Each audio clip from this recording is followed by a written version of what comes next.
Welcome everyone to the Power Core Podcast, where we discuss, review, and fanboy over anything and everything Marvel Strike Force. Now, get ready for two of the most mediocre gamers in the cosmos. It's your hosts, Hebrew Hammer and the Irishman. What's up, guys, and welcome to episode number 9 of the Power Core Podcast. I am your host, Hebrew Hammer, and I'm with my co-host, as always, the Irishman. Hey, everyone. We have a great show for you guys today. Probably going to be on the hour-ish mark. It's always going to be on the hour mark. We've accepted our fate. Yeah. But yeah, let's go ahead and go through the schedule. All right, cool. So, starting off with the news, we've got a couple announcements regarding Galactic Heroes Orbs. We'll go into the details on that. The Space Ace event is right around the corner, and Groot and his orbs are back. Then we're going to move on to the main topics, which are going to be the Spiderman vision changes, the new raid map that has officially come out, and the Fox Next gift that everyone should have seen in their inbox, Wasp and Ant-Man combo event, the Blitz timer changes, hand event review, and thoughts on the recent campaign events. For our character deep dive, we're going to go into Rocket and Groot, and then we will wrap it all up with our question of the day. All right, let's go ahead and kick it off with the news. All right. So we do have the Galactic Heroes Orb, which is going to open up here soon. I think it's going to open up at the start of the Space Ace event, and that's going to include the opportunity to get the Guardians. That it all includes. It's going to include Gamora, Drax, Rocket Raccoon, and Groot, and then it's going to include Yondu in there as well. Right. Unfortunately, from the verbiage that they used, it sounds like you're not going to be able to get any Ravager shards, which is weird because most of the time you're like, I don't want minions, but with this event, it's like give me more boomers, dang it! Like for me, it's Stitchers. I've been raiding the store for Stitchers, but for some reason they just don't want to show up at all. Right now, of course, all times they never want to show up. So absolutely, yeah. I am in danger of not completing this. I need about 40 more at this point. Ooh. Which if they that's a lot. Yeah, if they have a pack, I might pick it up. Hopefully they do for Stitcher, but we'll see. I mean, they had it for Boomer. I feel like Stitcher's going to come. Yeah, I picked up that Boomer one real quick. So I'm hopeful of it. We'll have to see, but if not, then I don't think I'll be able to complete it. Really? Okay, so no Star-Lord potentially for you? Yeah. See, I was in your exact same boat until I got my Mega Orb recently. And I got a 50 shard Yondu drop, and I was so happy. I told everyone. Yeah. And so before that, I was just I was content with getting up to the 4-star level on the Star-Lord event. But from the looks of it, I'm only about 50 away from getting Yondu up to 5 stars. I'm about the same amount for my Ravager Boomer. I did the math behind the Boomer, and I will be able to get him to 5 stars before the event ends. The real question is whether or not I can get Yondu up, because Yondu farming that node, it's inconsistent. Yeah. And the thing is, though, is if they make some sweet offer, kind of like Nobu, any Fox Next people listening to me right now, then you will have my money. That's not a problem. So, but he's going to be throwing money at the screen. Absolutely, and which I think that they will have that, because he's like we were talking about earlier. He's pretty much the only main Ravager character. On there. So. Well, and after seeing the Nobu offer, with the hand event, I have a feeling they're going to offer Yondu some sort of offer, whether or not it's 50 shards. Although we'll see.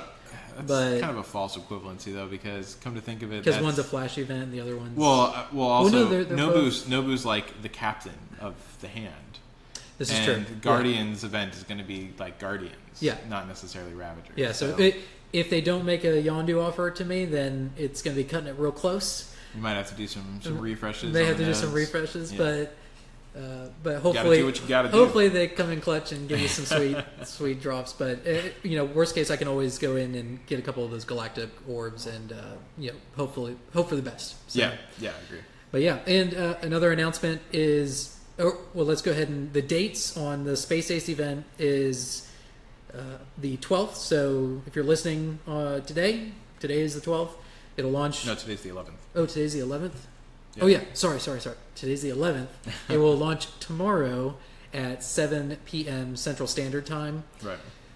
And it will go until the 20th and end at 7 o'clock Central Standard Time. So make sure if you've got your team fully leveled to go hard and hopefully let us know if you get Star-Lord. We're excited to see what people think. I'm sure about one will forget. But yeah. So I know everyone on the Discord's just really trying to go after him. Oh, absolutely. Everyone seems to be having the same problem with boomers or stitchers too. Yeah.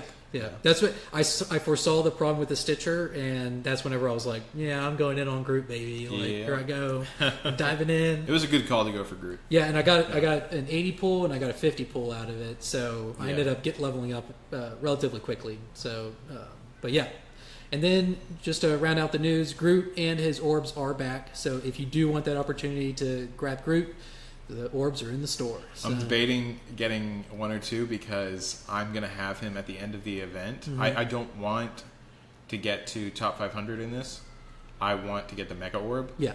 But I'll be I think it was 13, 14 away from having him to 100 to unlock him. Oh, yeah. So I'm thinking about potentially throwing down on an orb or two, but we'll have to see. if you unlock him, you get him he unlocks at 3 stars. Yeah. So I'll be really close because I'm going to get all the milestones. Yeah. So we'll have to see about that, but nice. It's tempting. So let us know where you guys are at and, with this event. So, but yeah, let's go ahead and move on to our main topics of discussion. So the first topic that we're going to talk about is the Spider-Man and Vision changes. These are huge. I'm sure a lot of people are excited about this. I know a lot of people were, they invested. Well, they were scared. Yeah, I'm scared now. But I know a lot of people had invested in Spider-Man and it wasn't really, paying out as well as they thought he would. Yeah. And after these changes, dear God, he is a force to be reckoned with.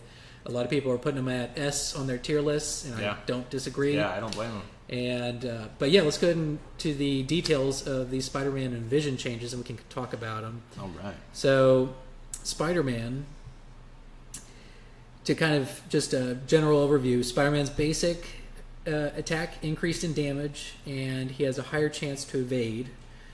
So that's good because just better chance for him to evade. Of course, it's going to be kind of a pain in the ass to go against him because you got that increased percentage chance. But yeah.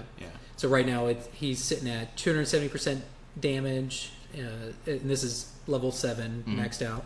70% chance to chain up to one adjacent target for 60% damage, and he has a 60% chance to gain evade, and counterattacks break the chain. I don't remember what his chance for evade was before this. Do you remember at all? I think it was 50. 50%? Yeah. I think so. That's level 7. So it was probably at 40% at level 5 then, if that was the case. So, yeah. But MSF.GG is already updated, so we can't look back at it, unfortunately. And then the other change that Spider-Man got was his special can no longer be countered, and defense down lasts for 2 turns. 2 turns. Yeah. Dear God. That is that's probably the craziest change that's been done so far with him. For sure, that thing is crazy. Yeah. All those Spider-Man fans were just, praising the heavens whenever they saw that. They were just like, oh my God, that's amazing. It makes taking down Crossbone so much easier. It's disgusting. It really is. Yeah, it makes things like a dream now because there was particular team comps I had before in the past, and they, for some reason, were not able to take, it makes sense, but some of them were not able to take down Crossbones. But with Spider-Man on the team, no problem. Yeah. Easy. I noticed that because I'm stubborn and I got Thanos on my A team still. And I noticed that suddenly Spider-Man got defense down on Thanos for 2 turns. Yeah. And they just ate through him. And I was like, oh no, my poor Thanos. So and especially with the fact of him chaining is so common, him chaining it all the way to 4 people. Yeah. Is that happens pretty often. So having that many people, if you got AoE coming up or anything like that, a Yondu on your team, it's disgusting. Yeah. Run through everyone. So yeah, and his chain right now is 2 to 3 adjacent targets. So like you said, 4 people total. Yeah. And that defense down for 2 turns, and then the attack can't be countered, which is super cool as well. Yeah.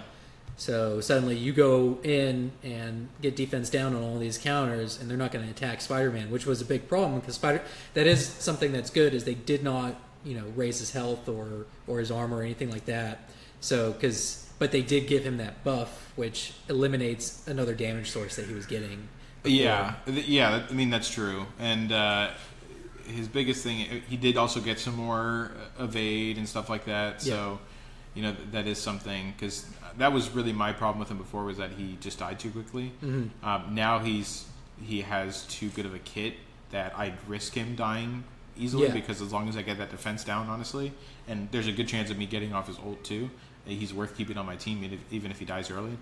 But and that's the kind of character he should be. He should be high risk, high reward. Right? Yeah, and especially now as it gets higher, his dodge chance and evade chance gets higher and higher. He becomes more difficult to kill. Yeah. But like I had mentioned in the previous podcast, it does still concern me about the AI.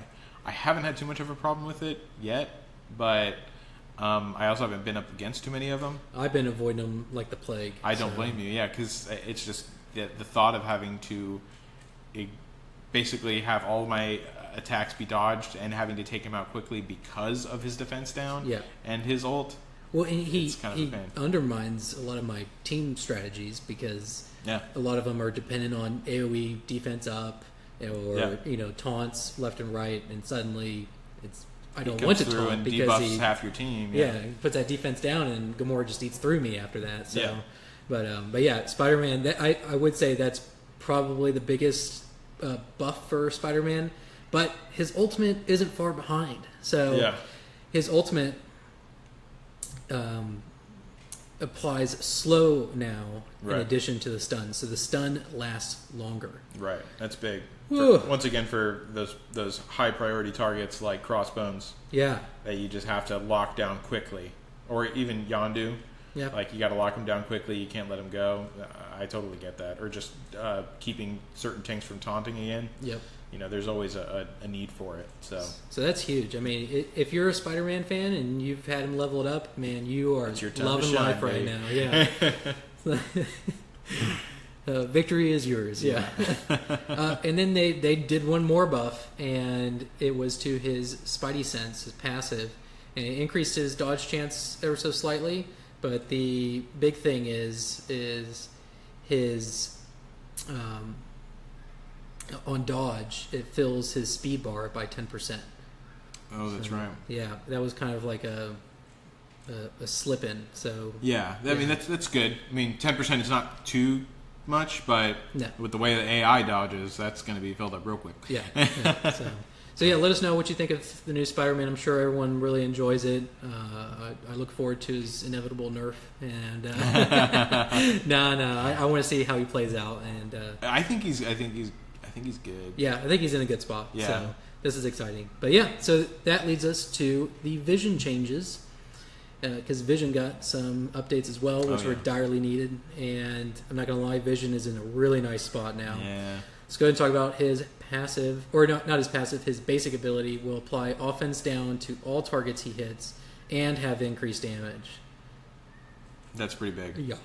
Yeah, that is fantastic. I just, I know my opinion on this. For anyone that doesn't, I know we've mentioned it in my Discord. We got into discussion with it with a few other people, but I hate Vision with a passion. Thematically, you hate Vision. Yeah. So I refuse to upgrade him. Not gonna lie, these changes have made me tempted to change my ways. Seeing the light. But I still haven't done it yet. But man, he's a monster. I avoid him a lot. Really? I haven't seen too much of him, so I Me don't neither. have to avoid him. I haven't seen a lot. So. But I know that he's gonna start popping up whenever people get tech teams going. Yeah. So he's a strong fellow. And there's a lot of tech characters that are starting to enter into the fray. Yeah, so. I mean, and a lot that are already there to go with him. So, yeah. So that's his basic ability, and his special ability will now apply ability block to an adjacent target. Right. So that's big because before it was just that your primary target. Now you're getting another person with it. Sometimes is it adjacent targets or just one target? I believe it's just one more target. Okay, because I'm reading on MSF it says adjacent targets for 140, so that could be pretty pivotal. Let me check my game. Oh, I see. Okay, here it is. Let me explain it. Okay. Attack primary target for 210% damage. Adjacent targets for 140% damage. Apply ability block to the primary target and only one additional target. There we go, yeah. And so it's going to be random if there's two people on both sides, right? Right. Or a person on each side. You do have to be a little careful, though, with this because if there's a bit of a RNG factor to it, and sometimes you have a character that you need to ability block, but they're right next to a character that you don't want to ability block. Oh, yeah. Because you don't want to delay something that's coming. You need it to come now. You need it to come whenever you have shield up on everyone. Right, exactly. Yeah. So sometimes that can be risky. You got to really calculate with that. I think that a lot of people weren't thinking of that whenever it first came out. I wasn't. I saw a post on Reddit about it, and I was like, wow, that's a really good point. I think it's a good little balancing mechanic that they've thrown in. Yeah, that's true. Yeah. Especially with the rest of his kit that we're going to go into. Like that is something that might be needed. Granted, most of the time it's going to be in your favor still. Yeah. But yeah. So that's Vision's change on his special ability. Vision's ultimate will now clear positive effects more reliably. So that turned into an AoE clear basically for everyone. So attack all targets for 220% damage. And then he clears 2 positive effects on each target. Yeah. Whoa. Yeah, that's really good. That's like Doctor Strange level right there. Like clearing on each target? Yeah, on each target. I mean, granted, Doctor Strange flips, but yeah. With this, that's huge. That's like Hand Archer times 2. Whew. So that's another reason why he's like a great controller now. He's fantastic. Okay, I have Vision. I maybe need to invest in him a little bit. Yeah, he's really good. At tech teams, he synergizes really, really well with tech teams. You'll see why whenever we get to this next part. But yeah, his whole kit so far, as you can tell, really, really good. They did a really good job in this rework, and it really makes me hopeful for future characters and their reworks. Yeah.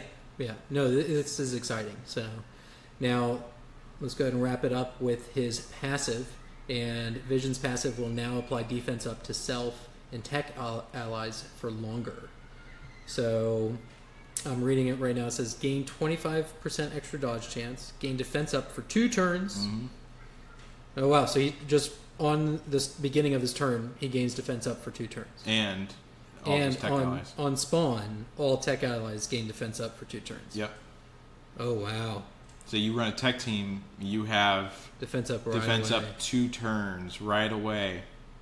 Are you sure he's not a protector? Oh my gosh. That is crazy. Yeah, he's really good in a really good spot right now. So if you have no qualms with him thematically, then I would highly, highly recommend upgrading him because he can destroy. Yeah, no, he looks super reliable. Yeah. I'm going to probably start throwing some resources into him. Yeah, and it's great because it brings up other characters that might not have really had a good home team to go to. Yeah. And now you can apply them to this, and it'll be really cool. Yeah. So like I know Ant-Man and Wasp would be cool on this team because they're both tech. Yeah. No, I want to see some theory crafting. Hopefully, people in the Discord talk about a little bit some theory crafting regarding tech teams. Yeah. Where they could really synergize Vision and max him out to his fullest potential. Yeah, I agree. But yeah, let's go ahead and move on. That wraps up the little mini reworks for Spider-Man and Vision. And I believe they said Thanos is coming. He's on the way. Yeah, they for some reason did not, even though they announced him with the rest of those 2. They just delayed it a little bit. Yeah, they delayed his for some reason. Which is fine, It makes me worry that there's something big. Yeah, it sounds like they went overboard. Yeah, and like he turned into a monster, and they were like, "No, hold the phone." Yeah, they were like, "Oh, we went the wrong way." But yeah, so I'm excited for the Thanos change for sure. So especially after these most recent changes, I'm not going to regret upgrading Thanos. So. Finally. But yeah, so yeah, that moves us on to the next topic, which is the new raid map. So if you've gone on to msf.gg or if you've been on the subreddit, you'll see the new raid map, which from the looks of it does not require 8 people. Yeah. So it's got 6 dedicated lanes, but the issue is that there's so many nodes on the outside that unless you have, one of your super strong, typically a captain on your team, you have to have them go on the outside is what it looks like. And I think the left side is harder than the right side from what people have said. So where before it was the left side that was easier than the right side, and now it's the reverse. Right.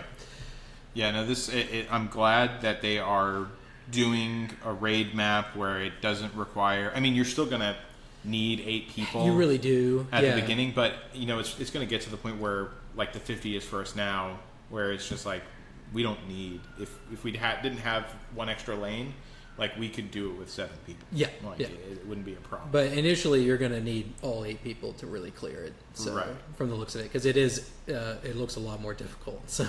Yeah. But as it should be. So it's level 65. It's going to have better rewards. We don't know what the rewards are yet. Right.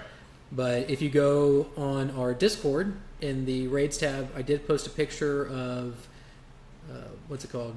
What are they? Raging Unicorns. Raging Unicorns. Yeah, they posted a guide to the paths that you could take, the most optimal paths. So take a look at that and just make sure it's in your mind whenever you start this new raid, and go from there. So, yeah, and basically with this map, it's the 2 ends are the hardest, and simply for the fact that they're the longest lanes is what it looks like. Yeah. Also, I think their levels are higher get as into well. higher as well. Okay. So I don't think it's just the longevity. And then as you come in, the next closest on either side are rated medium, and then the 2 inners are hard. Okay.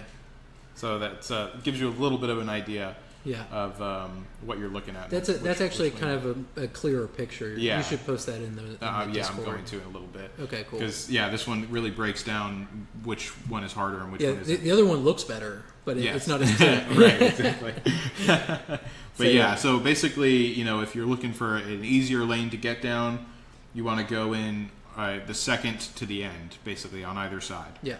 That's the best way to go. The other thing, if you go to msf.gg, you can hover over each of the nodes and you can take a look at get some more information. The people you would be going against. That reminds me, another big thing about this. It looks like this one has particular goals. There's going to be protection stuff going on, where you have to protect particular people.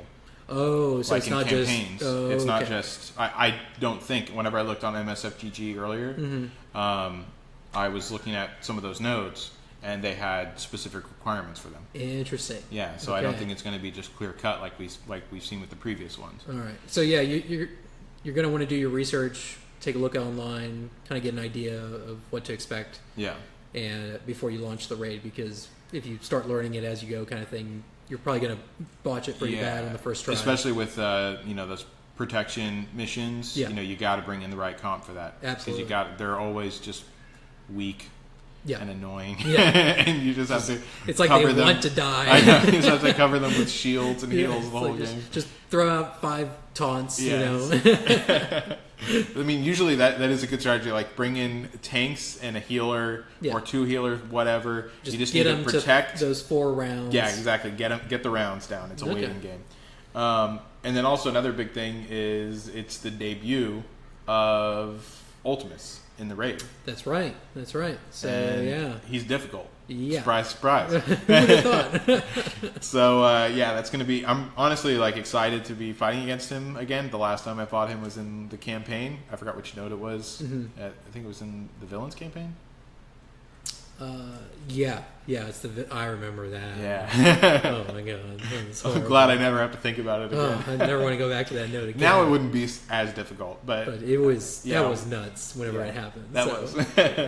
Thank God for that 3-star glitch. Yeah, exactly.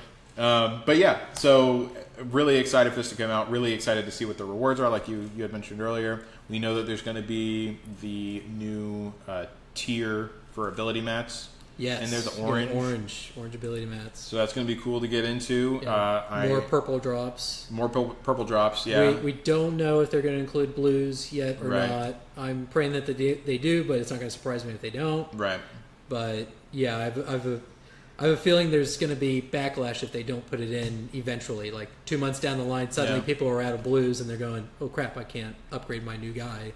We had to launch one of the older raids just to do that, and people are just gonna, it's just gonna cause turmoil. So unnecessary turmoil. So hopefully they've thought of a solution around that. So yeah, I agree with you, and I am a little upset with the cost of orange ability mats because I know I'm going to be in the same situation, probably worse than I am with purples. Yeah, where they're going to be like, "Oh, here's 40 orange mats. Congratulations for coming in first You'll place." You'll have your ability upgraded in 6 days. Yeah.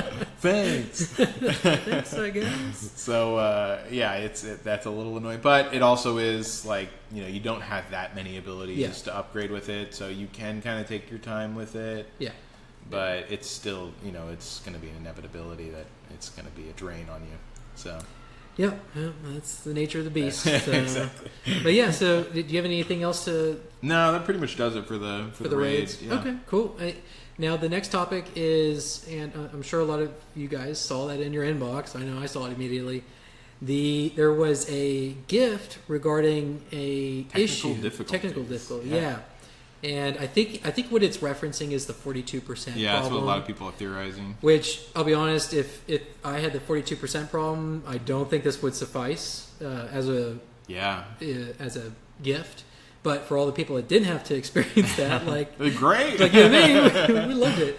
And it came with 500 cores, 100 rocket energy, 100 Ant-Man energy.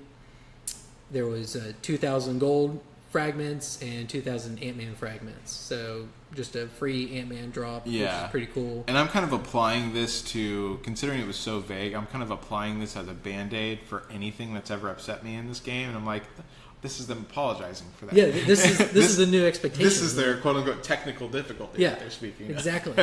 So I don't expect anything less moving forward. So, right. Yeah. That's called managing expectations right there.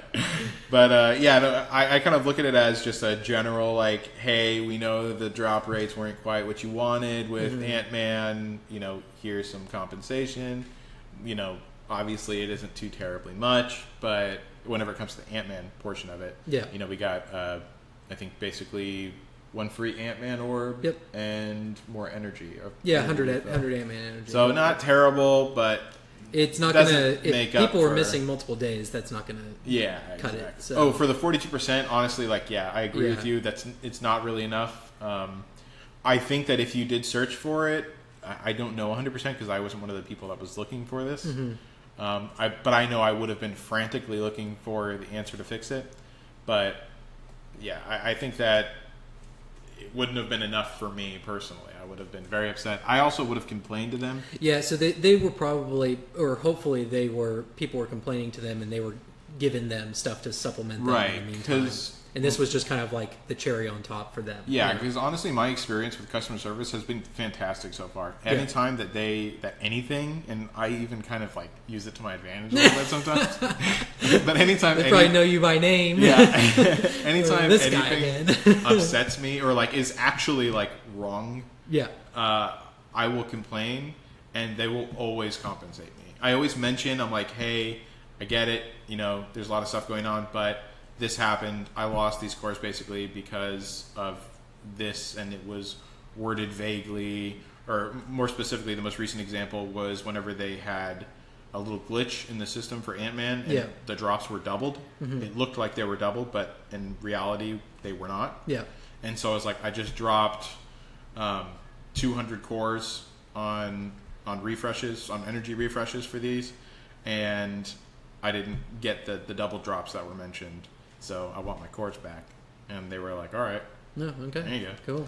The other thing is the most recent ticket that I sent in, it didn't have to do with a glitch or anything, but there was, and this is important to know because we want to avoid fake claims, right? Yeah. And on the subreddit a couple days ago, there was a user, I'm not going to name him, but he was going and posting photoshopped offers, right? Yeah. Saying that the Groot $50 offer, he got it for $10 and whatnot. Yeah. I messaged Strike Force and Fox Next, and they sent me back. They replied back really quickly, and they were like, "We could tell you without a doubt, like that offer was not available to anyone that was, that's not a real offer." Yeah, right? and the offer's been the same for everyone. Yeah, and I think there's a good lesson in that too. I mean, and it was unfortunate because you and I had kind of already went through it and been like, "This is different currencies." Yeah. All these different offers that people were seeing that they were just like, what the heck was Fox Next doing? They're ripping me off. They were all just different currencies, and they all equaled out to the same exchange rate of a price, of a fixated price. And everyone was freaking out over it and blaming Foxnet, and so I felt really bad for them because they weren't doing anything wrong. No, this was moment. an attack on their integrity. Exactly. And, it's unfortunate because we're filled in a world where people just like to peddle fake news all the time and whatnot.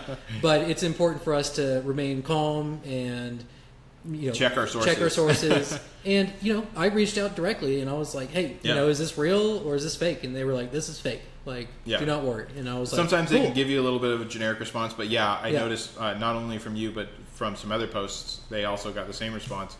And that's what you got to do sometimes because those other ones were convincing. But it was just people screwing around on Photoshop trying to create chaos because they know how volatile the MSF subreddit is, particularly now in light of all of the campaign stuff. And the way I look at it is hopefully this is the community building up calluses. You're right. And they're kind of, people are kind of going, okay, fool me once, shame on you, but fool me twice, shame on me kind of thing, right? You're not going to fool me again. Not going to fool me again. But yeah, so just keep that in mind. Remain calm. Check your sources, and carry on. Right. Yeah. So that wraps up the Fox Next gift. The next topic. I want to mention one more thing about that. So I think that also this kind of sets the record for they are willing to try to make amends. I think that they are listening to people, whether it be on Reddit or through in-game messages or whatever. Yeah, I think that they are listening to people, and obviously they're willing to give something. Mm-hmm. So it's not just like completely ignoring us and then just saying deal with it. They're giving us like a little bit, and I think that that's important just to kind of note and just emphasize everyone like they are willing to take care of us to a point. We just have to kind of cut them some slack sometimes. Not everything's going to be the way we want it to be, but it is what it is. It is what it is. Yep. So the next topic is the Wasp and Ant-Man combo event. There's not a whole lot of information on this yet. Yeah. The only thing that we do know is you will need Ant-Man and the Wasp at 3 stars in order to participate. I am literally 50 shards out of 55 of getting Ant-Man to 3 stars, and the event ended, and I was just like... And I honestly, and I'm going to use this time to kind of vent, but so right before we started this podcast, right, there was 8 minutes left. I was tempted to drop some cores to secure a 3-star Ant-Man, and I had 100 energy, and I dropped all that energy on a single node, and guess how many Ant-Man fragments I got? How many? None. None. And that in turn, it kept me from dropping cores because you were going to finish it off. I was with cores. Yeah, I was going to finish it off with cores, but after I experienced that, I'm like, it's not worth the risk to me, Yeah. So that little moment kept me from spending money in your game. Right. So, just keep that in mind. With that said, and we'll talk about this a little bit later, but I think the other events have hit the mark. So, but yeah, regarding the Ant-Man and the Wasp event that's coming up, if you got a 3-star Ant-Man, you're in the clear. And then, try to get that Wasp. She unlocks at 100 shards. Mm-hmm. So she'll unlock at 3 stars, and then you'll be able to take her and him into the combo event, which I'm still holding firm of my theory. I think this is going to be a Yellow Jacket event, but we will see if it's Ghost or something like that. So, Yeah. But my theory is Yellow Jacket because he did show up in the data mine. Yeah, So, I did get mine to 3 stars. Luckily, I know a lot of people in our Discord also got them to 3 stars. So congratulations, you guys. good job. So yeah, I'm excited to get into the event. You won't be there. Thanks, Hebrew. Appreciate that. But yeah, so I'm pumped. We just the Wasp event just released. Yep. Right before we started this, so that's great. We got a few nodes done just to kind of test the waters to see what the drop rates were like, all that kind of stuff. So we didn't get to see too much. I dropped about 200 energy, but it was really good.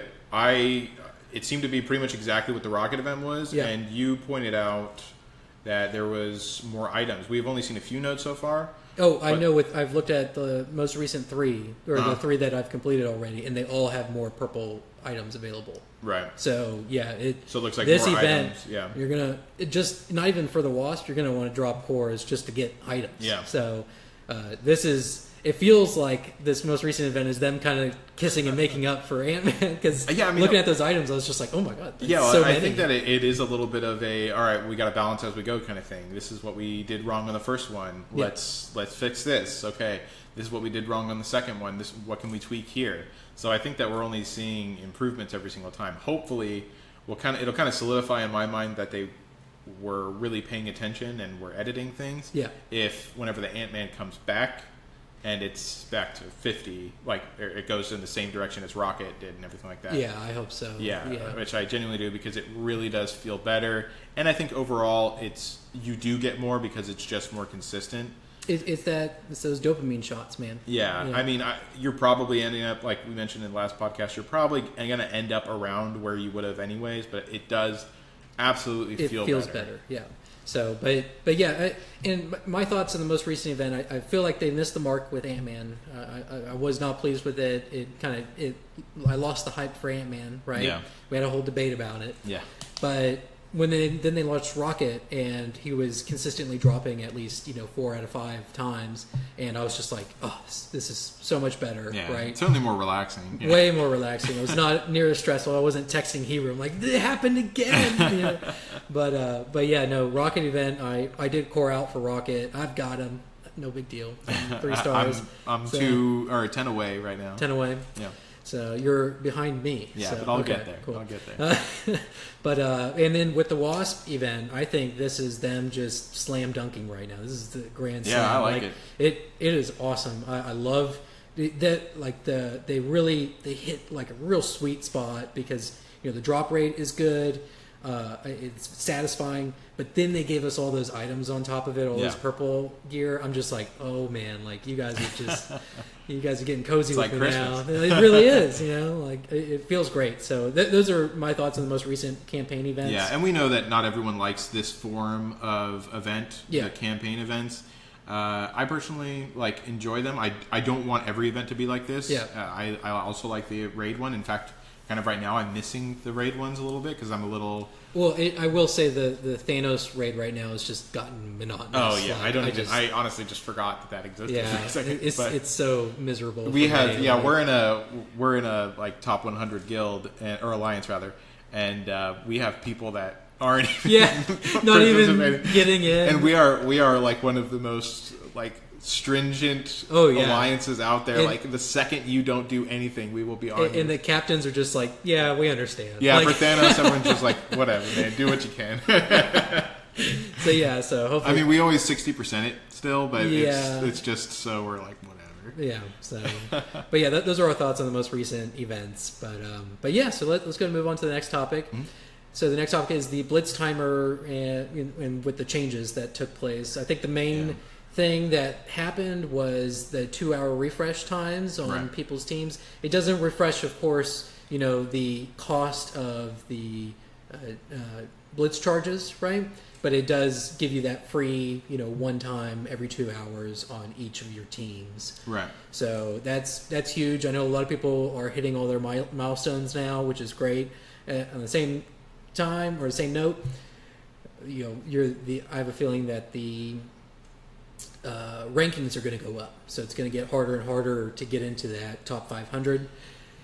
when it comes to the really popular characters. We're going to see how it plays out with Groot, but even with this most recent one, a lot of people, it's kind of a weird test case because a lot of people don't want the top 500. They want whenever mega orbs are involved, right? It gets a little like who wants what kind of thing. Yeah, so I'm interested to see the data on that, but at the same time, the other thing is they did announce that there's going to be even more changes coming to Blitz.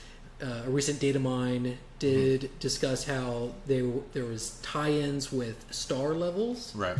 So we'll have to see how that plays out, if it requires people at least at a certain star level, or if it's, you can only use characters at this star level. I don't think it's going to be the second one. I think it's going to be the first one. So actually, I actually know a little bit more about that. Go ahead. Well, at least a theory of a little bit more about that, because in Marvel Contest of Champions, apparently, I wasn't a big player in that game. I know you played it just a little bit, but they kind of have a Blitz-like mode. Okay. I put in air quotes, by the way. In case you didn't see it. Yeah, I know it doesn't translate, but yeah, so they have a kind of like Blitz mode, and for theirs, it works off of stars as well. And it's basically you have your own Blitz for characters that are 1 to 2 stars.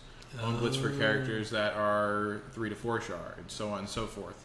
And apparently people don't like it too much because it's too much going on, and I could see that. Yeah, I don't like that. And it forces it's a weird thing to kind of push people on, because it's ideally you want people spending money on the game and upgrading their characters. But if it's like, you can only use characters from 1 to 2 stars. Suddenly, you're forced to not upgrade your characters, and only upgrade their gear, right? And it depends. I don't know the reward system over there as far as if 1 to 2 stars is as good of a reward as 7 stars. I doubt it. But and what happens whenever you pull a premium orb and suddenly you get 25, Kree Oracle shards that you don't want? Right. You don't have to upgrade. That's right. That's right. You don't have to upgrade it. So, but still, it's strange because it's counterintuitive. So it's like you want us spending the gold to upgrade those characters. That way, we're forced to spend more cores on gold. And plus, I think it takes away from. And keep in mind, this is all just a theory. This is speculation. But if it does go that route, it also takes something away from the game as far as right now. You don't need to have a character at the same star as everyone else to make them valuable. Like Kingpin, for instance, I can have him at 3 star, and he's on a team with 2, 6, and 7 star characters right now. Yeah. And he works just as well. So I don't like the fact that they would be splitting that up. And I also lose out on a lot of different team synergies just because some characters aren't as farmable as others. Yeah. So keep in mind, this is all speculation, though. We're not saying this is happening. We're just saying, if you guys go towards that direction, we will let you know that you would fail. But no, it's hopefully they don't go in that direction. Yeah, I really hope that they do not. And I'm sure that if they do go in that direction, the community will voice their opinions. But just try to keep it constructive. Cite your grievances, and then just try to offer a constructive way of fixing it. Right. But don't just rage on the forums. So, and plus, also, if you get to that point, you're going to get into a kind of. I know you didn't play World of Warcraft, but there's this thing called twinking. Okay, I've heard of twinking before. Okay, yeah, it's basically stopping at a particular point and making your character incredibly strong at that point, far stronger than anyone else that's at that point. So you can always dominate at that point. Oh. And if you kind of get that, you could. If the rewards are as good for 3 and 4 as they are for 7 stars, or at least comparable, I feel like you're gonna start seeing some twinking going on, and that's gonna be basically people gearing them out, upgrading them as high as they possibly can, and they're only ability 2 stars, and they're at 2 stars or 1 star or whatever. So that could get into some really annoying territories. Yeah. So hopefully they do not do that. Like I said, I'm not against the idea of saying you have to have someone at least at this star or up kind of thing. Mm-hmm. But if they gate it to where it's only 1 and 2 star people on this level, only 3 and 4 star people on this level, then I don't think that's going to be a I personally don't want any star restrictions. I hope that they don't, unless they do it in some way that I'm not thinking of. Every way that I can think of right now, it sounds bad. Okay. So personally, I hope that they don't do that. The only change I want to happen with Blitz is personally I want the timer to be. I don't want it to be 6 hours. I want it to be more like 4. But I would have it at 4, and I would have everything to a percent. Every single tier reward to a percentage. Yeah, and once they have announced that they're going to combine the beta and the launch shards. So when they do that, I really, really hope they move to percentage, because the whole point of doing the top 500 was to ensure that there was always 500 people in the top 500 or whatever. Whenever the player base was small. But now that the player base is massive, especially in the same shard, going to be massive. Yeah, so suddenly that top 500 is less than what people were getting before. So. Yeah, and it's probably going to be all filled up with beta players. Yeah. Because even though, because people are like, oh, well, they're scoring about as much as we are. I feel like a lot of it is laziness, because they don't really need to, because they're like, we have all this. Yeah. At least not for the new characters, obviously, but I feel like they could just come out and destroy everyone if they really wanted to. Obviously, not all the beta players, because not all of them went super hard, but there's a lot of them that did. Yeah. I would say probably. Usually, like if you're a beta player, you're going hard. Exactly. Yeah. So, especially since you had to download an account from another country to do it. So. I just hope Fox Next does their homework, they do their play tests, and they take their time with this change, because if they mess up this change, it could really inflame people. So so that wraps up the Blitz changes that are coming. And I forgot to say one more thing about it. Sorry. Okay, go ahead. So with the 2-hour time limit, I didn't mention my thoughts on the 2-hour time limit. I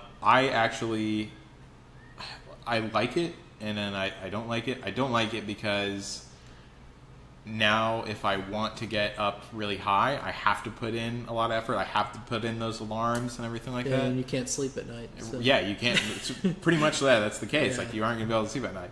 And I don't want that. But at the same time, it does make, if there's a character that you really want, and it's not a debut character, I feel like you can get up there easier if you play the refreshes. But the thing is I think they're encroaching into ethical or unethical territory, which is, if you're creating a mechanic that forces people to not sleep, then I think that's something that you should avoid just from an ethical standpoint. Like, you should. I agree. To a degree. I mean, there are Gamers Anonymous is a real thing, and I know a lot of people that played World of Warcraft got sucked into it to that extent, and I knew friends of mine that were missing sleep on days, and their studies hurt because of it and stuff like that. Right. And I know the easy solution is we'll just be responsible. Right. But it's obviously not as simple as that. Not as simple as that. Not black and white. Yeah. So, but I hope Fox Next kind of factors that in as well with these changes, and they kind of go, okay, how are people's actual bodies going to react to these changes? Because I can tell you right now, if there are some people that, I guarantee it, there are some people that are waking up every 2 hours, getting those 5 Blitz games in, and then they're going back to sleep, and then they got to go to work or go to school in the morning. I know that whenever a character comes out that I really want, I'm going to be doing that too. Yeah. So you're right, to a degree, it does force you to do it. Yeah. Especially if you ever want to get in top 500. Absolutely. For sure. So those are our thoughts on the Blitz changes. Yeah. So the final topic for our main discussion is the hand event review. That's right. So my thought is I didn't go hard on the hand event at all. What did you get to? 1 star. Like, I literally did not. Oh, you had nothing in your hand. I had nothing in my hand team. I had it. All my hands were up to 4 stars, or not 4 stars, 2 stars. 4 of them were two stars. 1 was 1 star. So and it gated me. So and I have a ton of catalysts from the Ant-Man and the Rocket events, so I'm not complaining at all. But yeah, I didn't go hard at all. What are your thoughts, Heber? I liked it. Some people were ragging on the rewards a bit. Yeah. I think we don't know what happens beyond 3 because you only get 3 tokens. So no matter how many stars you had him at, you were only going to get him to 3. Oh yeah. So no one really knows what the next one is. But from what I saw so far, we're looking at some really, really good rewards whenever you get up there. I mean, it was none on the first one, no purple catalysts. No purples, yeah. The other ones are whatever. So whenever it comes to advanced catalyst, it was none on the first one, 1 purple catalyst on the second one, 5 on the third, and then there was 10 on the fourth. You couldn't do the fourth, obviously, but you could see what the rewards were for it. Okay. And it was 10. So it looked like it was either going up by 5 each time, or it was going to start doubling. Probably going up 5 each time, because doubling would end up being a lot. I would prefer it to be doubling. Well, I'm pretty sure everyone would. Yeah. So yeah. we'll have to see about that. But yeah, it was. I liked it. I like seeing what I'm going to be getting from it, and it looks great. So I'm really pumped to keep leveling up my hand team. Anything helps. So, and especially those first clear rewards were basically just double whatever the standard is. So, which we know is pretty normal for these flash events. Yeah, I have a feeling next time it comes around, I'll go hard on it. But yeah, because of all the events that were taking place, I had to pick and choose which ones I really wanted to go in on. And it was the Guardians that I was like, okay, I'm going to core out for 5-star Guardians. Yeah. So. And that was one thing that was, we didn't get a chance to talk about this, but there was so much going on. I feel like they could have dialed it back a bit. Yeah. We had multiple events. And don't get me wrong, I love Mega Orbs, but they did not need to give us that Thanos raid in the middle of everything. Everything else. It just, it got overwhelming. Too much. So. Because, you think about how many energy sources you were managing there. Yeah.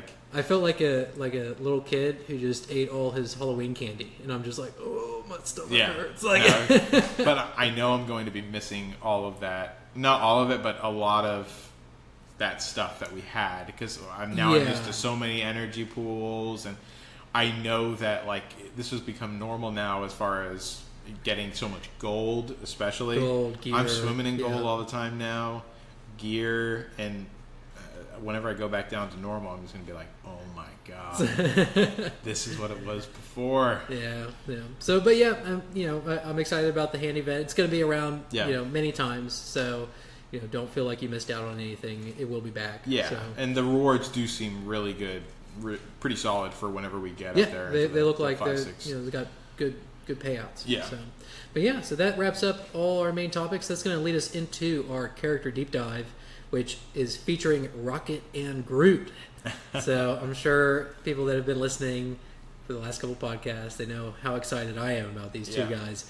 I got Groot. I cored out for him, got him up to 5 stars. Don't ask me how much money it cost. I don't want to talk about it. But I will say Groot is super satisfying. A lot of people are raking him really low, and I do not agree with that at all. I understand, he's not... On paper, I understand it. Yeah. But as far as, playing him in the game... And synergy. And, finding the right synergy to go with him, I'm telling you, I pair him with Captain America and... Crossbones, and it feels really, really strong. It's gotten to the point where my B team on my blitz, which is them, right? It's Captain America, Crossbones, and Groot on it. That team is more reliable for me than my A team now. Right. Now it's not saying much because my A team's kind of a cluster, but that team up is just, it feels really, really strong. If I know I'm about to go up against a hard team, I'm like, okay, I don't feel as uncertain as I did with any of my other teams. Right. So and it's basically guaranteed that I'm going to get multiple ultimates off with Crossbones, because they're low energy. Yeah. So it's, or I'm sorry, for Crossbones. For Crossbones. So I'm going to get multiple ults off. Groot with his... Well, let's just go into his abilities. You're right. I don't want to talk about it too much. So here we go. So his basic ability is called Crushing Blow. And at level 7, he attacks a primary target for 340 damage. 340% damage. I looked up his attack damage, and it is one of the strongest base damages that in the game. It is, honestly, it's super strong. I actually, don't get me wrong, I like to spam his abilities, but... I look forward to my abilities being down because I get to just wall up someone with a freaking tree. Yeah, I didn't. That was my first time playing with Groot. Yeah. Whenever we had the rocket event, and he was more satisfying than I thought he was going to be. Yeah. That auto was devastating. A hammer. There's been multiple times with him that I'm like, oh, okay, I'm going to get this guy low, and then he kills him. Yeah. And I'm just like, oh, okay, I'll take it. You know, he has his drawbacks with his speed is one of the slowest in the game. It's like, I think it's the third from the bottom or something. Yeah, it's 70. 70? Yeah. Oof. Yeah. Really slow. Very slow. So, I mean, that is a big drawback. But, man, especially if you have someone to increase his speed. Speed and energy distribution. Yeah, because... I'm getting Merc Lieutenant up there because he gives me both. So it does energy redistribution and speed. Right. So I have a feeling he's going to have some pretty decent synergy with Groot. Yeah. And a couple of the other slow guys that I've got. So. I'm still thinking a Guardians with Jessica Jones.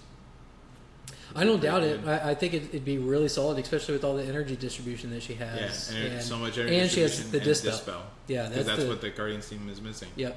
So, and the game is dead set on me playing Jessica Jones, so I may throw her on there just to have her for one of my Blitz teams. Yeah. So, the drawback with that is, of course, you're lacking in some damage a little bit, but the two damage people that you have are the highest or some of the highest damage people in the game. Yeah, so. you got Gamora and Rocket. Yeah. So. But anyway, sorry to deter from that. But No. Yeah. So that leads us on to his special ability, which is called Overgrowth. It requires 3 energy, and he starts off with it available. And what it does is he gains Death Proof, and he applies Death Proof to all lowest health allies. I did some research into exactly what this means. Basically, he always applies Death Proof to himself, always. And then he applies it to all lowest health allies.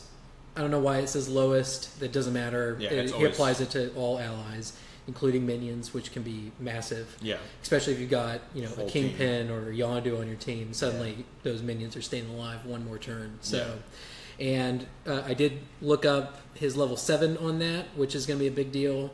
And he gains 2 death proof. He doesn't apply it to everyone, but he gets 2 death proof, which is. Hey, I'll take it. That's pretty massive. So that will activate at level 68. So that's not available quite yet. But yeah. So and he can spam it. I can't tell you how many times. Low cost. I'm getting it off every 2 turns instead of every 3 turns. Right. Because I've got Cap giving me some energy. So. Yeah, energy distribution with him is nice. Yeah. So, but yeah. So that what are your thoughts on his? I mean, I like it. The death proof. I mean, on everyone is strong. Yeah. I think that the level 7 upgrade that you mentioned, granted that's not set in stone, or is it? Is it actually in the game, or are you reading it off of MSF? I'm reading off of MSF, so it's in the game, but there's still a chance of it. Yeah, Exactly. There's still a chance of it to change. Yeah. I think that is weak. I think that upgrade is weak. I don't think it's enough. You think it should do 2 to everyone? Maybe not 2 to everyone. Okay. But I mean that's overkill because that makes it crazy. But I'm okay with that. 2 to him is like that's like the highest health person on the game or in your team most likely. Yeah. And he doesn't have a taunt, so people aren't going to be targeting him. Yeah. So why does it matter if he does have a death proof at super low life? He has 2 death proof. You throw Gamora and she gets lucky and gets a bonus attack on her. Yeah, and double tap. She doesn't even need a triple tap. Well, no, she'd still have to a triple tap. Yeah, you're right. But still, like one basic attack from one character could negate his special ability. Yeah, but it's just like he's probably going to be in that team. Like I would leave him standing last. Yeah. I'm not going to bother taking him down. So having death proof on him is honestly kind of useless. Yeah. So I would rather it be like maybe have it selectable would be pretty cool. Yeah. If you could select who you put your ×2 on or something, or if it was like maybe 1 or 2 people randomly. Something like that. So it is tentative. It could change, especially with the most recent Spider-Man Vision changes. Yeah. Like something tells me they're willing to crank up the dial a little bit. Yeah, and I'm hoping that isn't. I mean, that isn't the final thing, but we'll see. But either way, as it is right now, though, that's a strong move. Yeah. Death proof on everyone. You're on a team with some summons. You can be looking at a full, 10 unit team. Yeah. That is basically unkillable. Monstrous. Yeah. So, and especially, it is lower cost, so you can keep spamming it especially if you got an energy distributor. Yeah. So yeah, I tell people Very do good. not underestimate Overgrowth. That really is the core of his kit, in my Yeah. opinion. He just once you start getting on that roll, you feel like a monster. So, Right. but yeah, so I think that's one of the things that people are not really factoring into their tier list right now. I don't think he's A or S tier, but Yeah. I do think he's a solid B right now. I would agree with that. Yeah, but yeah, so I'm enjoying that a lot. So, but yeah, that moves us on to our ultimate ability for Groot, and it's called Life Spores. It takes 4 ability energy, and he starts off with it available. He heals all lowest health allies for 1,500 health and 5% of his character's max health, and then he has a 30% chance to clear negative effects from all allies. I'm not gonna lie, this is his most lackluster move. It's not that satisfying. It doesn't feel clutch at all when you pull it off. Right. You just kind of do it because you're like, oh, my guys are low. I guess I'll throw something on it. Something on it. And I looked up Night Nurse, and her heal is just some contrast in it. So Groot's is 1,500 health. Hers is 2,500 health. Groot is 5% of his character's max health, and Night Nurse is 10% of character's max health. Yeah, Groot has a 30% chance to clear negative effects, but it's unreliable. I don't notice when it happens. Yeah. It doesn't feel rewarding at all. I don't even consider it really as a part of his kit because 30% just is not a reliable thing. Yeah, and especially in this game. Yeah. So, and the thing is, at the same level, Night Nurse has regeneration. She applies regeneration to each ally for 2 turns. Yeah. So it's like, I'm not saying that Groot needs to be on the same level as Night Nurse. Not at all. I think Night Nurse, that's her shtick. She's literally a nurse, right? Like, she should be able to heal better than anyone, right? I agree. But, when you start comparing those numbers and that regeneration for each ally for 2 turns, like, doesn't stack up. It's just devastatingly, underpowered, right? Yeah. But my contribution would be to apply a different effect. Maybe it's defense up for 2 turns, or maybe it's offense up for 2 turns, or something like that. I don't know. But as far as that 30% thing, it feels useless. So yeah, I agree. They could make that 100%, kind of like a Jessica Jones kind of thing, get closer to a Jessica Jones kind of thing. That would be pretty good. But the way it is right now, you're right. It's super lackluster. Whenever I played it in the game, I was just like, okay, this is basically just a little heal for my guys to keep them around a little longer. Yeah, and most of the time it's not big enough to make an impact. So some of the times I don't even notice it. Yeah. So, and I find myself choosing to spam his death proof more than his ultimate. So there's been multiple times his ultimate's up, and I'm just like, or I'll even pick my basic over the ultimate sometimes because it's just. The ultimate just doesn't feel rewarding at all. Yeah, so, I agree that is definitely the biggest change that needs to happen with this kit. Yeah. So, but that leads us to his passive, which is called I Am Groot. On death, he has a 20% chance to revive with 10% of his character's max health. He applies defense up on all allies. And on death, death-proof Rocket Raccoon if he's an ally.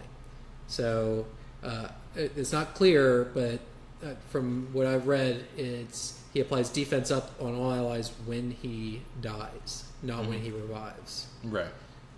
I don't know if that's 100% true, though. So, okay. Yeah, definitely keep an eye out on that. If I'm wrong, let me know. But, yeah, as of right now, it's not that clear. I'm pretty sure it's whenever he dies, he automatically applies defense up on all allies. So. Okay. But, yeah, that wraps up Groot. Well, yeah, so let's get some final thoughts on him then. Because, well, I guess we should talk about his passive first. That passive feels underwhelming to me as well. Because, once again, he's probably going to be the last person standing in a fight. Yeah. And so that really doesn't help anyone. Yeah. And him reviving when he's the last person isn't going to do crap for him. Yeah, and we know revives are useless pretty much anyways. Yeah. So, I don't think that helps this kid at all. He's basically running off 2 out of 4 abilities.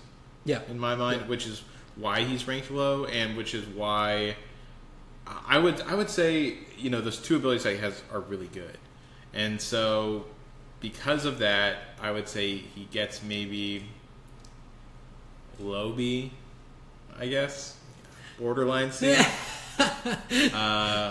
So Hebrews looking at me hesitantly, so he's like, I know you. I don't want you to get upset, but yeah. So I think that he's more around that range, and that's kind of be nice.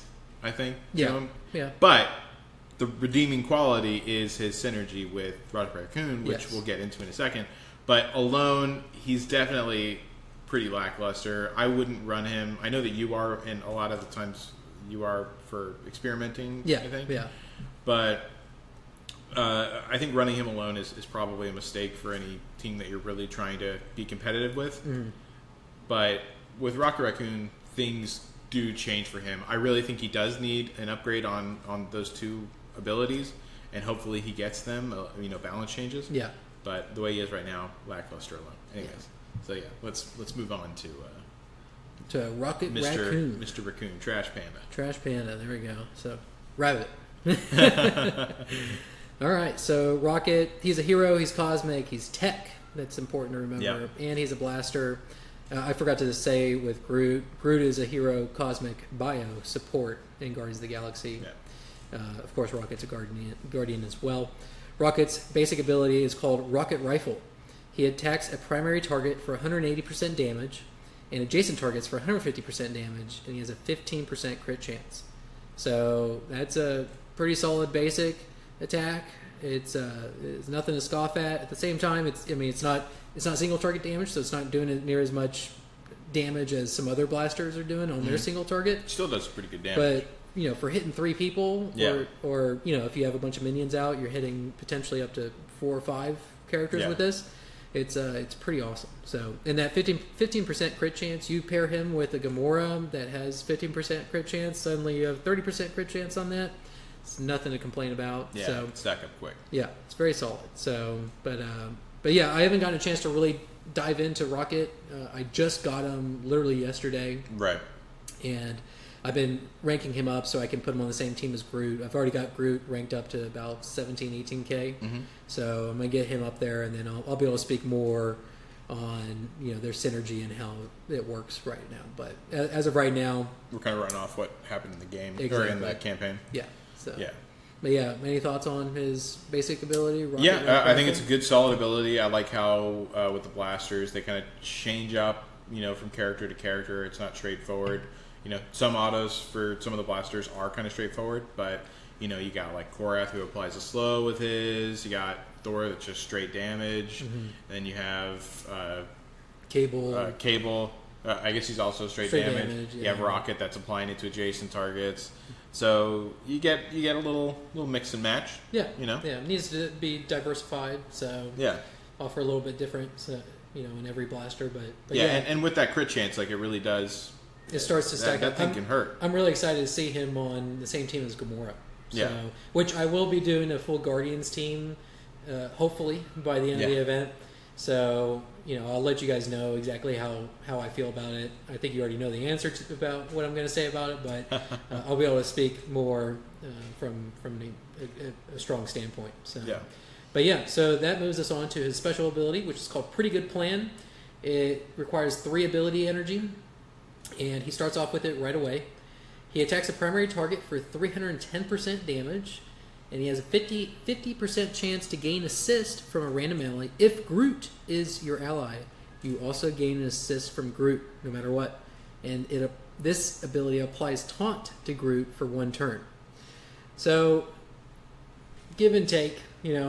Me personally, I like it on paper. I don't really like it out in the field as much because there's a lot of times, or I shouldn't say a lot, there's been some times where I want to use this ability, but I don't want to taunt Groot because Groot is low life and I want to get that death proof off before taunting Groot. But I know for a fact, I could execute this guy. He's a slightly... I know I'm not going to be able to kill him with my basic attack, but I know I could kill him with this, but I don't want their next, blaster killing Groot, right? So it's a weird decision-making process at times. I'm not complaining about the taunt on Groot. I'm complaining a little bit, but it's one of those things where it can punish you more than it can save you in some instances. So I think overall though it's probably more beneficial. Oh yeah, I mean, I'm under the belief that Groot needs a taunt in general, like on by himself. So me personally, I'd rather this be just straight rewarding for the synergy rather than kind of making me decide if it's going to be a reward or a risk kind of thing. Yeah, I understand why, because you're saying that it pretty much negates you from being able to use that ability in some cases. Yeah.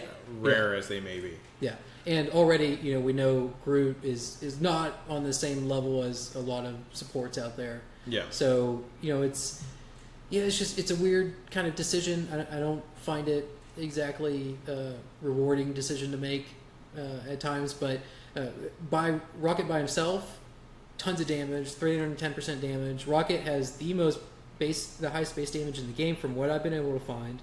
So I looked at several of the high tier blasters, and Rocket is at the top. So that 310% damage is nothing to scoff at.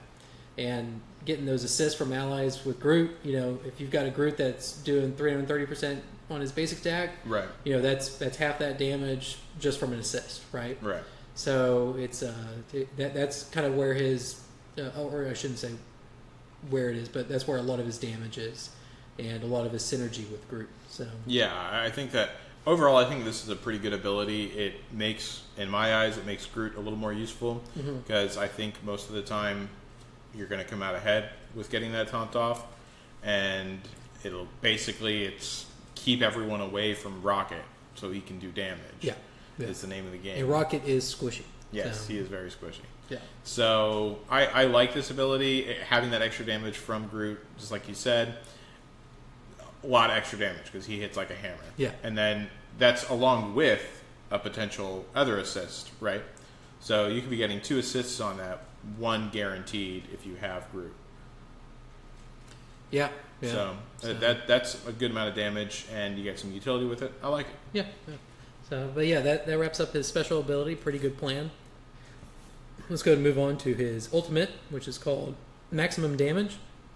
It requires 4 ability energy, and it starts off with 1. And he attacks all enemies for 270% damage, and he gains 2 counters. If Groot is his ally, he attacks all enemies for 320% damage instead. Yeah. I looked up. The only thing that beats this, from what I can tell, is Crossbones' ulti. So unless someone else has found another Thor not beat it? Oh, I did not look at Thor. I looked at Wasp, and I think I may have just looked at Wasp. We'll have to check in on that. But either way, very high damage. Tons of damage. So, and then as far as what we're looking at right now, whenever they release level 70, it goes up to 300% damage by himself and 360% damage with Groot. Right. Which, that's just monstrous. So that's where a lot of Rocket's threat comes from, is from his ultimate. So yeah, no, that ultimate's a monster and looks really cool with Groot. Yeah, I love it. So that animation is cool. I do wish the bullets in the animation kind of had a little more pizzazz to them, a little more flair. It just looks like little puffs of smoke coming up. Yeah, well, they look like little beads, like little dots on the screen, BB gun shooting. Yeah, a little BB gun, So yeah, throw a little spice in there. He is Rocket, so I'm not against it. Have some of the explosions and stuff like that. So. Yeah, you're right. Whenever the impact seems a little lackluster. Yeah. So. But as far as damage is concerned, great. Yeah. Great damage, fantastic ability. And that synergy with Groot is, that's... For that ability especially. As far as I'm concerned, this makes the case of why you should never run Groot by himself, simply for the fact of just increasing that damage with Rocket is just insane. So it just behooves you not to run them both on the same team, right? Whenever you look at this ability. So yeah, I think they really do couple with each other well. Yeah. I just, once they make the potential that I see for what Groot can be, just shows me like what a massively awesome combination they're going to be whenever they give Groot. some changes. Yeah, a little bit of love. Yeah, so like he's give him that Spider-Man love that you guys handing out. That's gonna be a monster combo. Yeah. So, but yeah, that takes us to his passive. It's called Expert Tinker. On turn, he has a 40% chance to apply a random positive effect to 2 allies. Tech allies gain 5% additional damage. So, pretty straightforward, pretty simple. Kind of passives. Yeah.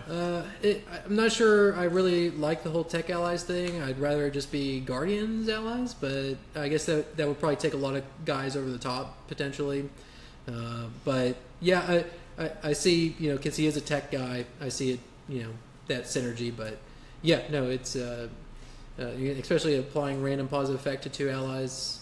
That's gonna come in clutch a couple games. So I just haven't gotten to experience it to its full extent. So yeah, I think also with what we're dealing with currently for Vision, with making a tech team, that could come in handy. Mm-hmm. If you combine it with Rocket, that would be very, very strong. So it's some Ant-Man and the Wasp, and so he can really do a lot there, I think. Yeah. Overall, pretty good passive, solid passive. Yeah, it's kind of simple. I'd like something a little more, a little more complex. I know exactly what you mean. It's a little, I don't know, boring. Yeah, I guess whenever it's just like, 5% more damage. Yeah, 2 positive effects. It's like, give me 2, and I wouldn't even be against it, like 2 offense ups, right. on people. I'd be like, okay, but positive effect, it's like, I could just get an evade or a counter or something. Yeah, I mean, anything helps, but yeah. Yeah, so, but yeah, that wraps up Rocket and Groot. So let us know if you guys have got them, if you got them all both on the same team and you're starting to play around.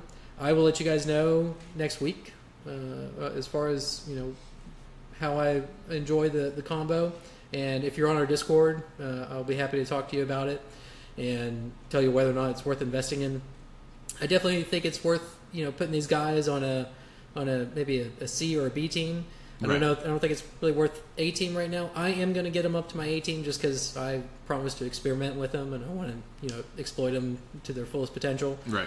But yeah, don't feel obligated to do what I'm doing.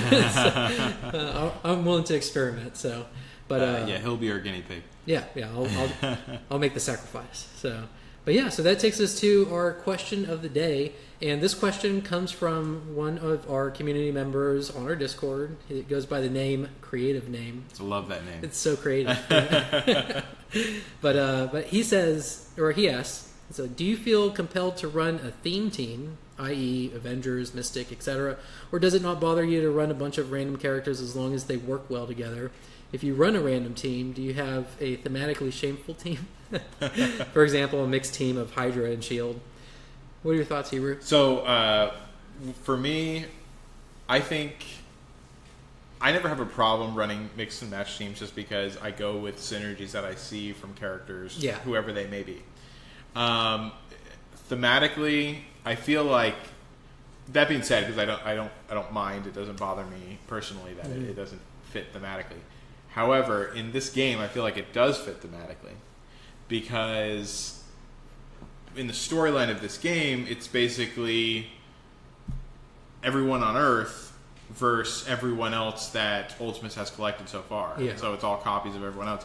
So it's basically everyone's rallying for survival. So it kind of would make sense to have these people who would normally not be together or are enemies on the same team fighting together. In fact, we see that on some of the campaign notes. Yeah. So I think thematically it does actually work within this storyline specifically. So I don't feel bad about it at all. I think that and I think it's kind of cool to see, Hebrew feels no shame. I think it's kind of cool to see, Hydra people with Captain America. I think they did a good job just in the lore of the game, being able to justify, going against the same characters and stuff like that. Yeah, that was cool. I was not really expecting that at all. They didn't have to do that, and they did. Yeah. It was very creative, very cool. Ultimus, suddenly, he's a obscure comic book character who's a wrestler. Yeah, he's a cosmic wrestler. Yeah, I think he wrestled with Hulk or something like that, like Planet Hulk. Yeah, I think so. And, I think something like that. Yeah, he was just kind of like out there, and then they turned him into this, this boss, right? Yeah, this guy's taking over their universe, every version of the universe, their reality, or every reality. Yeah. So now my response is, I don't feel shame running a bunch of random characters. I haven't really given it much thought, to be honest. Yeah. But I will say it does. In the back of my mind, every time I see Crossbones and Cap on the same team, it does bother me a little bit, because I will say, like, Crossbones and Cap, like, going from the Winter Soldier into Captain America Civil War, right? Like, that build-up that they had, that tension between them two, I loved it, man. Like, it was just, they hated each other, and it was just great. And seeing them both on the same team, and Crossbones is so antithetical of what Cap represents, right? I mean, Crossbones is literally like a suicide bomber, right? And Cap is just, he would never stoop to that kind of level. And so seeing them on the same team, it does bother me a little bit, but that's the only quarrel I have with the game. I just think that's the coolest part, though. Like, sorry, I didn't mean to interrupt you, but yeah, I just think that, I don't know, seeing those kind of people together, I think it's just cool. Oh, I mean, I'm not gonna. No, you hate it. I hate it. I'm gonna quit the game because of this. No. And but yeah, no. As far as I'm concerned, it doesn't really bother me that much whenever I'm playing the game. But yeah, it is something that is in the back of my mind, and I'm kind of like, I kind of grunt, and then move on. But as I guess someone who like wants world peace. I just always look at it and I'm like, oh yeah, finally something to bring all of us together. And so I one singular world destroying threat. Yeah, exactly. That's all it takes. No big deal. So I see this and I'm like, see, that's what we need. And I'm like, bring it together, guys. Fight for the greater good. Yeah. No, I will say I do feel compelled to run a theme team. It is fun to run a theme team. That's for sure. I definitely, I'm going to get the Avengers team eventually. I really want a Mystic team with specifically Nobu and Mordo, because I've ran across them on I think it was a campaign, or maybe it was a Thanos node, where I was going against a Nobu and a Mordo, and Nobu was just spawning ninjas left and right, and then I'd kill him, and then I'm like, oh crap, like Mordo's healing off of it. Yeah. No. And suddenly, like, that Mordo that I was about to kill, he's full health, and I'm like, what did I do? Like, so it's got a really cool synergy that I'd like to exploit. The Mystic team, that's going to be my next focus. I'm definitely focused on the Mercenary team, because I love getting that goal for the Merc event. Right. But yeah, right now my main priority, which you guys have heard the last couple of weeks, is a Guardians team, and I want to be able to report in on how well it synergizes and go from there. So yeah, for me, my team that I already have just recently finished up my Avengers team. Well, I said already kind of had an Avengers team, but I got Black Widow recently for my Avengers team, which was big. Now she's up to 4 stars. Thank you, Golden Drops. So yeah, having a full team, it's always fun to run a full Avengers team. I feel America just going through my veins whenever I do it. Yeah. But yeah, it's always cool. I think running, I really want to, now that I have Doctor Strange too, I really want to run a cool Mystic team with Doctor Strange and Nobu. I know it doesn't really work as far as a synergy standpoint, because you don't need that. But I don't know, there's something cool about having both of them together. Yeah, that's probably because I love the Doctor Strange movie, and so I just it was great. I want both of them on the same team again. Yeah. I was not impressed with Nobu in the Daredevil series. Yeah, so I don't think we've seen the last one. Yeah, like you were the one that mentioned that. You don't think that we've seen or you think it's going to be someone else? Well, I thought that until I saw the Defenders, and then I was like, oh yeah, that's right. Okay, I guess not. So yeah, it was. Hopefully, the cinematic universe fixes it and gives Nobu justice. Yeah, because Nobu's... Well, Mordo is probably going to be the next villain in Doctor Strange, because if you watch the end credit scene, right? But yeah, hopefully they use Doctor Strange as an opportunity to get confront Nobu. So I do know Nobu. Do they typically run in the same circle? I feel like they don't. I think it's New York. Because Nobu, the Hand has operations all throughout New York, so everyone runs into the Hand, and Nobu is one of the leaders of the Hand. So I imagine there's some comic out there where Strange has run into Nobu at some point. but I do know Nobu is pretty heavily present in the Defenders right now. Yeah, I feel like we're not going to see... I don't think we're going to see a cinematic universe edition of Nobu, but Nobu is kind of the ideal Nobu, in my opinion, is Ra's al Ghul from the Dark Knight, or not the Dark Knight, but Batman Begins. DC? Right? You can't speak DC here. Oh yeah, I guess not. Yeah, what are you doing? It's blasphemy. No. But yeah, that ideally they go a little more mystic with Nobu and not just what they did in the series. The series, yeah. Yeah, I think we would have to see a Daredevil or Elektra movie. Oh, Avery, yeah. Oh man. Yeah, I think we would have to see I another just one think of that sad Affleck. Like, yeah. So, hello, darkness, my old friend. Yeah. Yeah, so, it's. I don't think we're ever going to see Nobu again. But yeah, no, I think this is a great question by Creative Name. We want to hear other question recommendations, and maybe we'll feature that on the next episode. Yeah, we got some more in there that we're going to be looking at too. So yeah.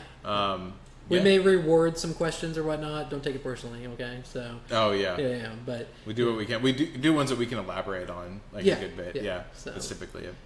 But yeah, I guess that's pretty much it for this week. So we will. Well, that's pretty much going to go ahead and do it for this week, guys. And don't forget to sign up for our Discord at discord.me/PowerCore Podcast. If you like our podcast, you enjoy listening to us, you just take out a little bit of time and give us a review or subscribe to us, follow us, comment on us, whatever medium you use to listen to us. And we'll go ahead and catch you guys next week on the PowerCore Podcast. Peace. See ya.